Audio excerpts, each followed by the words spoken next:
আজকে আমরা একটা ইউনিয়নকে আমরা একটা মডেল হিসেবে ধরতে পারি। একটা ইউনিয়নে সাধারণত 9টি ওয়ার্ড থাকে।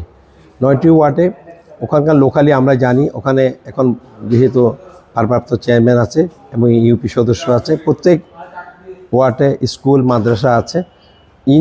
ইউএনও মহোদয়ে যে টেক অফিসার দিয়েছে, ওনার মাধ্যমে যদি আমরা প্রত্যেক ওয়ার্ডে একটা সার্ভে করি, যেসব ঘরবাড়িগুলো নষ্ট হয়ে গেছে, ভেঙে পড়েছে, সেগুলো যদি আমরা সঠিক আমরা যদি নিয়ম নীতি মেনে সেগুলোকে যদি আমরা কারা পাওয়ার যোগ্য সেই নির্ধারণটা যদি আমরা ঠিক করে পারফেক্ট লিস্টটা যদি আমরা উপজেলা নির্বাহী কর্মকর্তার মাধ্যমে আমরা মাঠ পর্যায়ে যদি আমরা সেটা প্রতিফলন ঘটাই, তাহলে আমার মনে হয় একটা মডেল হিসেবে একটা ইউনিয়নকে যদি আমরা মডেল হিসেবে ধরি, তাহলে 9টা ওয়ার্ডে কয়টা ঘর ভাঙলো, কিভাবে সেই ঘরগুলো আমরা মেরামত করতে পারি, বেশি ক্ষতিগ্রস্ত, মাঝারি ক্ষতিগ্রস্ত, কম ক্ষতিগ্রস্ত, আমরা 3টা ক্রাইটেরিয়া সেটা করতে পারি।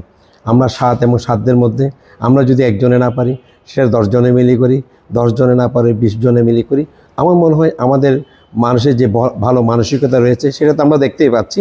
এবার যে ত্রাণের উদাহরণ, যেভাবে মানুষ ত্রাণ নিয়ে স্বতঃস্ফূর্ত এসছে, তার পড়শিকে প্রতিবেশীকে যেভাবে হেল্প করেছে, বিশেষভাবে যারা প্রবাসী লোকজন ছিল আমাদের এলাকায়, মোজাম্বিকের অনেক প্রবাসী লোকজন আছে, সৌদি আরবে আছে, গালফের যেসব কান্ট্রিতে আছে, আমেরিকায় আছে, কানাডা আছে, ফ্রান্সে আছে।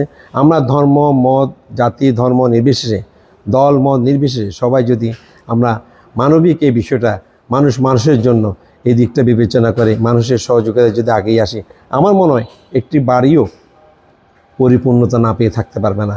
সবার জন্য শুভকামনা থাকলো। চলুন সবাই মিলে একসাথে কাজ করি। ধন্যবাদ সবাইকে।